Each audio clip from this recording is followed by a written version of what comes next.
This is the story of Sophia Cruz, the fastest driver nobody knew, until the night she needed to be more than fast. She needed to be ruthless. Leave a comment. Where are you watching from? Would you make a deal at a crossroads to save someone you love?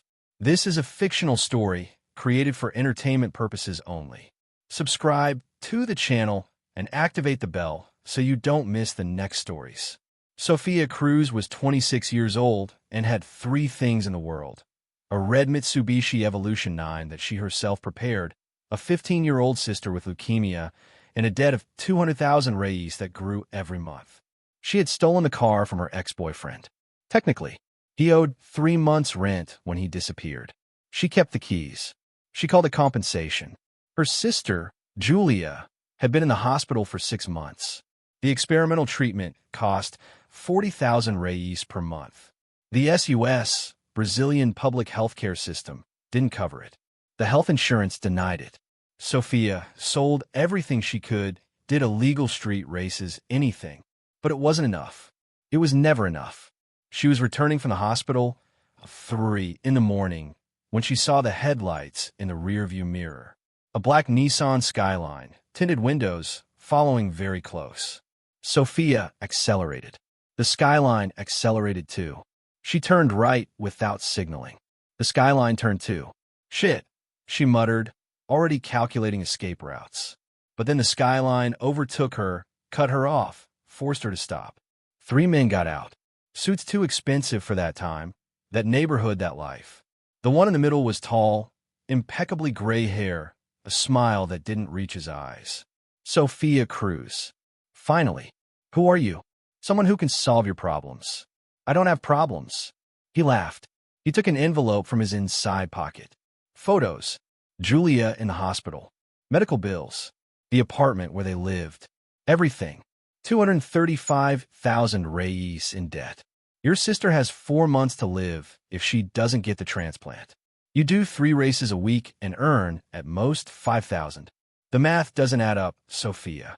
Her blood boiled. What do you want? For you to race for me. His name was Dante Verano. Businessman, he said. He managed talents. In reality, he ran an illegal racing scheme that moved millions. Bets, shady sponsorships, dirty money laundered at speed. The Transamericana starts in 10 days. 5,000 kilometers from Mexico to Argentina, crossing 7 countries. The most dangerous race in Latin America. I know what the Transamericana is, Sophia interrupted. 20% of the drivers don't finish. 10% die. Exactly. That's why the stakes are so high. He placed a contract on the table of the seedy bar where they had gone to talk. You race for my team. You finish in first place. I'll pay for all of your sister's treatment. Transplant included. And I'll even give you 200,000 net. Sophia looked at the paper. It seemed too simple. What if I lose? Dante's smile turned cold. You work for me until you pay off the debt. Racing when I tell you to, when I tell you to. For as long as necessary. That's slavery. That's business. You have talent, Sophia. I've seen you race. You're good, but you need to be better. And I can give you the resources for that. She looked at the contract. Small print, clauses she didn't understand, complex legal terms. She should have read it. She should have asked. She should have left. But she thought of Julia, too thin, too tired, disappearing a little more each day. Where do I sign? Dante gave her 3 days to prepare. A navigator would be assigned. The car would be provided. Everything would be paid for. It seemed too good to be true. It was. Because Sophia didn't know that in Dante's team, drivers didn't just race against other drivers. They raced against their own team. And the prize wasn't just money. It was survival. The warehouse was in the industrial zone, far from prying eyes. When Sophia arrived, there were already 5 other cars being prepared. A blue Subaru WRX, a white Ford Focus RS, a black Toyota Celica, a silver Honda Civic Type R, and her red Mitsubishi Evolution. But it wasn't hers anymore. It was completely transformed. New engine, reinforced suspension, roll cage, military communication system. Easily 300,000 in modifications. Did you like it? Dante appeared behind her. It's impressive. It's yours. If you win. A short, strong man, covered in prison tattoos, approached. He smelled of cigarettes and anger. Is this the newbie? Sophia, this is Lobo.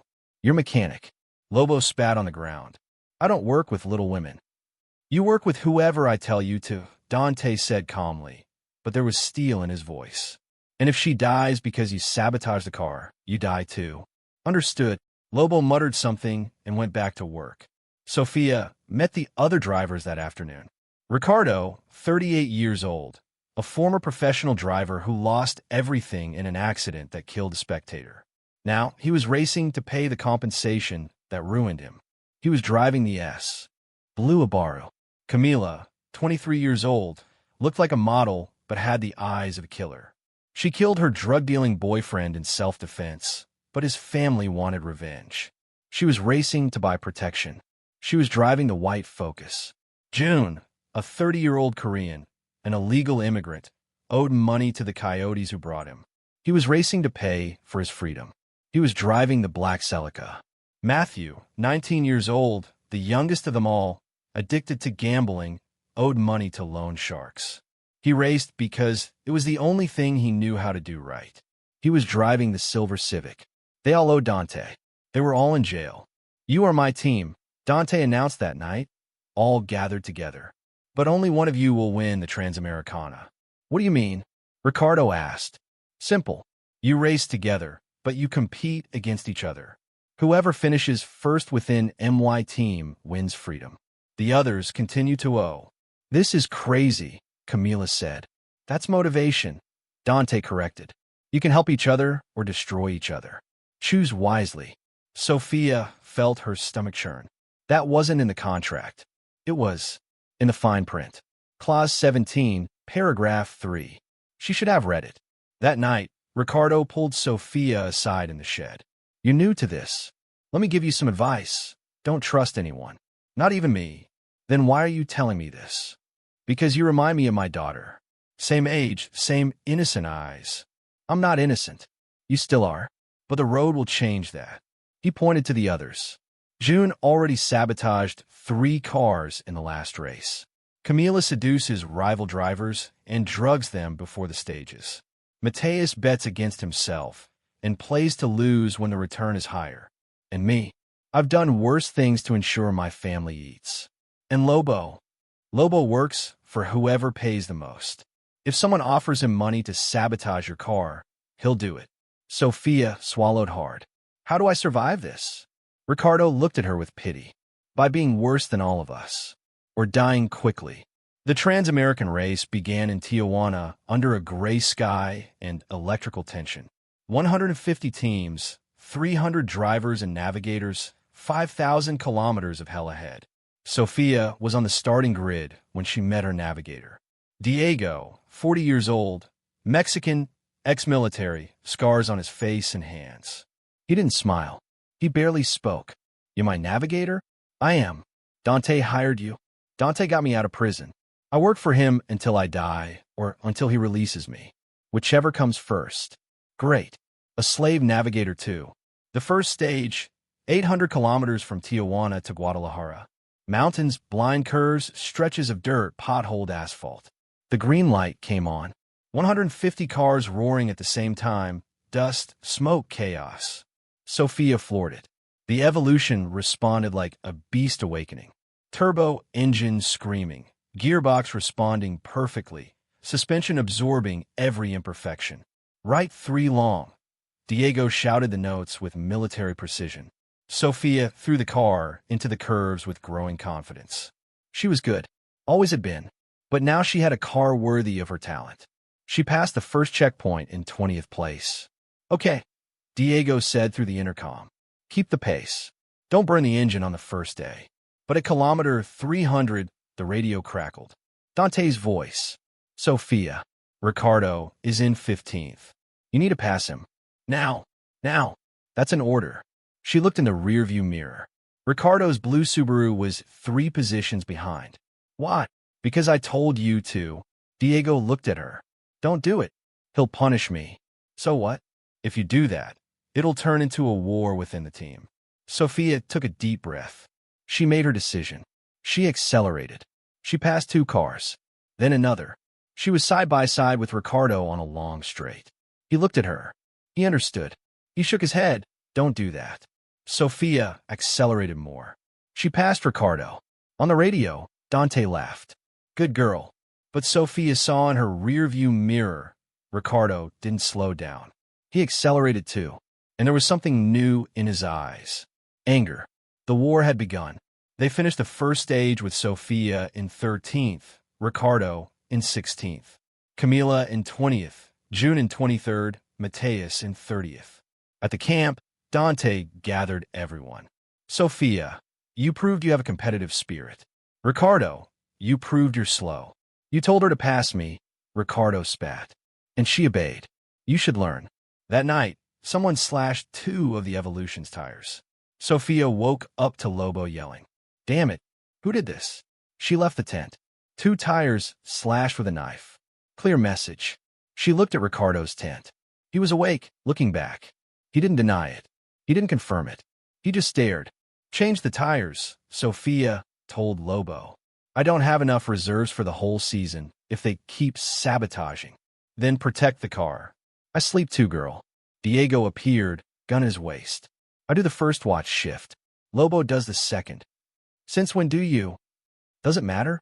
Sophia asked. Ever since I realized you might be the only one here who isn't completely rotten inside. The second leg was worse.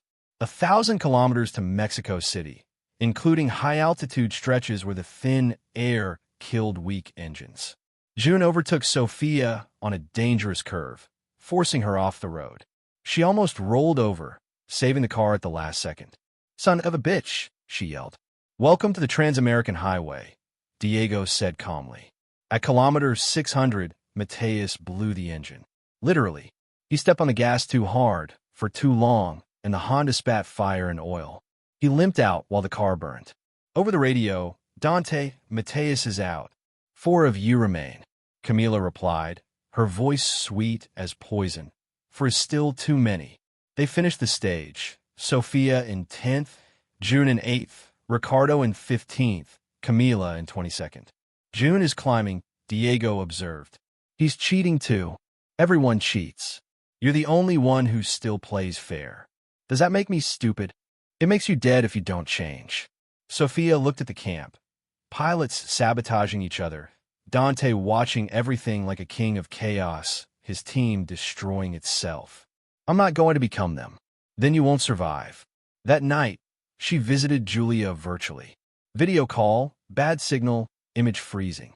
Hi sis. Hi Soph. How's the race going? Difficult, but I'll manage. You always manage. Julia coughed. A lot. Too long. Are you okay? Sophia asked, her heart aching. I'm fine. Just tired. But she wasn't okay. Sophia could see it. And time was running out. One more week, Jew. Just one more week, and I have the money. Can you handle it? I can handle it. I promise. When he hung up, Sophia cried in the silence of the tent. Then she dried her tears, got up, and went to talk to Lobo. Teach me how to sabotage a car. He smiled for the first time. Now you're learning. The third stage crossed Central America. Guatemala, Honduras, El Salvador, countries where the law had less weight than speed and money. Sophia had learned 3 forms of sabotage from Lobo. Loosening suspension bolts, the car slowly collapses. Contaminating fuel with sugar, the engine dies slowly. Cutting a brake wire, dangerous but effective. She swore she would never do the third one. At the start of the stage, while everyone checked their equipment, Sophia loosened 2 bolts from the rear suspension of Ricardo's Subaru. Hands trembling, heart racing, disgust with herself. Diego saw. He said nothing. He just shook his head in disapproval. Ricardo abandoned the race at kilometer 400. The rear suspension collapsed on a high-speed curve. Speed. He walked away, but the car was wrecked. Over the radio, Dante, Ricardo's out. 3 of you remain. Sophia should have felt relieved. She felt empty. That night, Ricardo appeared at her tent. It was you. It wasn't a question. It was, she admitted. There was no point in lying. He stood there, jaw clenched. I was going to do the same to you. Tomorrow. I already had the sugar bought. Then we're even. No, we're not. Because you still have a soul. I lost mine a long time ago. He threw an envelope. Information. About Dante. About the contract. About what he really wants. What does he want? To read you. Ricardo left. Sophia opened the envelope. Inside, documents. Private investigation. And the truth. Dante didn't just want a winning driver. He wanted to create one. To break someone and rebuild them into something ruthless, capable of doing anything to win. Then use that person in dirtier, more dangerous, more lucrative races. Sophia was his project, and she was becoming exactly what he wanted. Costa Rica, 4th stage, 900 kilometers of mountainous roads and unpredictable weather. 3 remained, Sophia, June, and Camila. June was in 6th place overall, Sophia in 9th, Camila in 14th. You need to pass June, Dante ordered over the radio. No. Silence. What did you say? I said no. I run my race, not yours. Sophia, did you forget the agreement? I didn't forget, but you never said I had to destroy everyone in my path. It's implied. Fuck the implied. Diego chuckled softly beside her. Dante hung up, but Sophia knew there were consequences coming. At kilometer 300, Camila made her move. She had overtaken Sophia in June and was in 5th place overall. But instead of continuing, she stopped. Engine trouble? Accident? No. Trap. When Sophia passed, Camila threw the white Focus back onto the track, accelerated, and hit the back of the Evolution. Holy shit, Sophia yelled, losing control for a second. Diego gripped the dashboard. Slow down. She wants to take you off the track. But Sophia didn't slow down. She accelerated. Camila accelerated along with her. They crashed again and again, metal against metal, paint scratching, mirrors shattering. Sophia, stop, but something had broken inside her. Weeks of pressure, sabotage, fear, guilt, all exploding. She threw the car. He swerved to the left, hit Camila, pushed her off the road. The white Focus spun, rolled over, and came to rest on its side in a ditch. Sophia continued, heart pounding, hands trembling on the steering wheel. You just tried to kill her, Diego said quietly. She started it, and you finished it. It's not about who started it anymore, Sophia. Over the radio, Dante, perfect. That's what I want. That's a winner. Sophia wanted to vomit. Camila survived. Broken ribs, concussion, but alive. Out of the race. 2 remained, Sophia and June. Perfect finish, Dante announced that night. 2 drivers. 3 stages. May the best one win. June looked at Sophia across the camp. Smiled. Ran his finger across her neck. You're mine. Diego cleaned his gun. Tonight, I sleep in the car. Anyone who comes near, I shoot. Diego, no discussion. You crossed the line today. June will cross it tomorrow. And it will be against you. Panama. Stage 5. 850 kilometers of jungle, precarious bridges, treacherous rivers. Sophia woke up, and the Evolution had been vandalized. Not mechanical sabotage. Worse, the photo of Julia, which she kept glued to the dashboard, had been burned, and a message written in red ink on the window. Your sister is next. Sophia felt her blood run cold. June was sitting in the Celica, eating an apple, smiling. Lobo held her back. Don't do it. You kill him, you're disqualified. You lose everything. He threatened my sister. He provoked you. Don't fall. Diego was already on the phone, checking with the hospital. Julia was safe. For now. But the message was clear. June played dirty. Very dirty. The stage began under torrential rain. Visibility was almost zero, the road turning to mud. June threw his car in front of Sophia on a narrow bridge, forcing her to brake, almost causing an accident with other drivers behind. He's trying to eliminate you, Diego shouted. I know. At kilometer 500, the rain worsened. A river overflowed, flooding part of the route. 10 cars were stuck and gave up. Sophia and June continued, because giving up meant losing, and losing meant a price in blood. At kilometer 700, June did the unthinkable. He deliberately stopped the car on a sharp curve. He got out. He stood in the middle of the road with a gun. Sophia braked, skidded, and stopped inches from him. Get out of the way. June pointed the gun at her. You give up, or I shoot. Diego pulled out his own gun. Two can play this game. Shoot me, you'll go to jail. She's disqualified anyway. You two are crazy, Sophia yelled. That's when they heard sirens. Local police responding to calls about the illegal race. June put away his gun, ran to the car, and disappeared. Sophia continued, but something had changed permanently. This was no longer a race. It was war. Sophia finished the stage in 7th place. June in 4th. He was improving. She was getting tired. But the worst news came by phone. Julia had had a crisis. Hospitalization in the ICU. Serious condition. How long does she have? Sophia asked, her voice breaking. Days. Maybe a week. She needs the transplant now. 2 stages left. I'll manage. Sophia. She may not have 2 stages. She went to Dante. Midnight. He was in his luxury trailer, drinking expensive whiskey. I need the money now. You haven't won yet. My sister is dying. And I need the money now. I'll sign any contract. I'll work for you for as long as it takes. But save her. Dante took a sip, thoughtful. No. What? If I give you the money now, you'll lose motivation. You'll abandon the race. I'll lose my investment. My sister is going to die. Then run faster. Sophia felt something break inside her. Not anger. Something darker. Hatred. Pure hatred. She pulled out Diego's gun, pointed it at Dante. Give me the money. He didn't move. He smiled. Shoot. See what happens. 2 security guards emerged from the shadows, guns pointed at her. You're good, Sophia. But you're not the only one I have. Kill her. He gestured to the security guards. She froze. Diego appeared, gun in hand as well. Nobody shoots anybody. Mexican standoff. For guns. Tension that could explode. Sophia, Diego said calmly, put the gun away. We'll resolve this another way. There's no other way. There is. Trust me. She looked into his eyes. She saw something she didn't expect. Humanity. She put the gun away. She left. She cried on the way back. And she swore, if Julia died, Dante would die too. Colombia. 6th stage. 1,100 kilometers from Bogota to the border with Ecuador. The longest. The most brutal. June was in 3rd place overall. Sophia in 8th. If she didn't climb, she had no chance of winning. Worse, Julia had gone into a coma. The doctors gave them 48 hours. The race was over in 3 days. It was now or never. Diego had a plan. June needs to be eliminated. Ow! Sabotage. But not you. I'll do it. Why? Why are you helping me?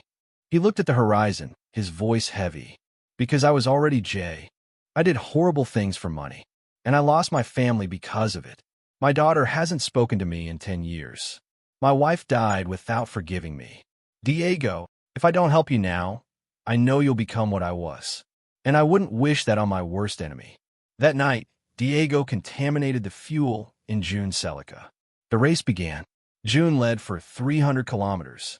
Then the engine started to sputter. He realized it. He shouted over the radio, sabotage. Someone sabotaged my car. But it was too late. The engine died at kilometer 400. June got out, saw Diego passing by, understood everything. You will pay for this. Diego didn't answer. Sophia passed him without looking. She was in 5th place overall. 1 stage remained. And Julia had less than 24 hours. Ecuador to Peru. The final stage. 1,200 kilometers. The longest of all. Sophia was in 5th. She needed a podium finish to win the prize. Julia had hours to live. The hospital called. It's now or she won't survive. Sophia didn't sleep. She didn't eat. She only checked the car with Lobo, reviewed routes with Diego, and prepared for the most important race of her life. The start was chaotic. 110 cars still in the competition, all desperate, all on the limit. Sophia felt no fear. She felt nothing but cold, crystalline focus. She drove like never before. Each perfect curve, every calculated overtake, every millimeter-precise decision. She went from 5th to 4th at kilometer 300, 4th to 3rd at kilometer 600. Come on, Sophia, Diego shouted, completely invested. At kilometer 800, she was in 2nd. 1 car is missing. The leader, a professional German driver, decades of experience, perfect equipment. You can do it, Diego said. I know you can. The last 200 kilometers were hell. The German wouldn't give in. Sophia pushed, but he blocked every attempt. At kilometer 1,100, her phone rang. Diego answered on speakerphone. It was the hospital. Sophia, your sister. She's not going to make it. We need authorization to turn off the machines. She no longer has significant brain activity. Sophia felt the world crumble. No, I'm almost there. Just 100 more kilometers. Sophia, she's already gone. I'm sorry. The car almost went off the road. Diego gripped the steering wheel. Focus. Sophia, look at the road. But how can you focus when everything you've fought for has just died? Give up, Diego said softly. It's not worth it anymore. Sophia looked at the road ahead, at the German who was preventing her from winning, at everything she had sacrificed, everyone she had hurt, everything she had become. And she realized Julia had died. But Sophia had also died on this journey. The girl she was, the soul she had, the humanity she possessed, all dead at the crossroads where she signed the pact with Dante. She had made the wrong deal, and the price was paid in blood. Julia's blood. The blood of Sophia's own soul. She took her foot off the accelerator. What are you doing? Diego asked. Finishing this. The right way. She let 3 cars pass. She finished in 5th place. When she crossed the finish line, she didn't feel defeated. She felt relief. Dante was waiting. You gave up. I chose. You lost everything. No, I lost my sister. But if I had won this race the way you wanted, I would have lost much more. I would have lost myself. You owe me, remember? The contract. Sophia threw the evolution's key at his feet. Keep the car. Keep everything. I'm not racing for you anymore. I'm coming after you. Destroying you. Ending your life. She looked him in the eyes, fearless. My life was already over when I signed your contract. Now I'm going to rebuild. And if you come after me, I'll tell the police everything. All the illegal races, all the dirty money, all the drivers you enslaved. We'll fall together. Dante smiled, but it was a smile of respect. You've grown. I've matured. There's a difference. Diego went with her. He left Dante too. Where to now? He asked. To bury my sister. After that, I don't know. To start over. Away from the roads. Away from the speed. Are you still going to race? I don't know. Maybe someday. But if I race again, it will be for me. Not for money. Not out of desperation. For me. 6 months later, Sophia worked in an honest mechanic shop. She fixed family cars, SUVs for busy mothers, old cars for people who needed them for work. It wasn't glamorous, but it was honest. Diego opened a sailing school. He taught young drivers, but always with a lesson. Speed without character is just destruction with an engine. One day, a 17-year-old girl entered the shop, eyes shining, hands trembling, holding a flyer for an illegal race. Are you Sophia Cruz? The one who raced the Transamericana? I was. A long time ago. I want to race too. Will you teach me? Sophia looked at that girl and saw herself years ago. Full of dreams, hungry for speed, blind to the dangers. I'll teach you, but I won't teach you how to run. I'll teach you how to drive. There's a difference. What? Running is about speed. Driving is about arriving whole, at the destination and in spirit. She made the wrong deal at the crossroads. She signed without reading the fine print, without understanding that Dante didn't just want a driver. He wanted to create a monster, and she almost became one. The price was paid in blood. Her sister's blood, the blood of her innocence, the blood of everyone she hurt along the way. But in the end, on the last turn, Sophia made the hardest choice. Not to win, because some victories cost more than any defeat. And in some races, the only way to win is by having the courage to stop. The crossroads always exacts its price. The question is, will you pay with your soul or with your conscience? Sophia paid with both, but she managed to rebuild one of them. And that, in the end, was victory enough.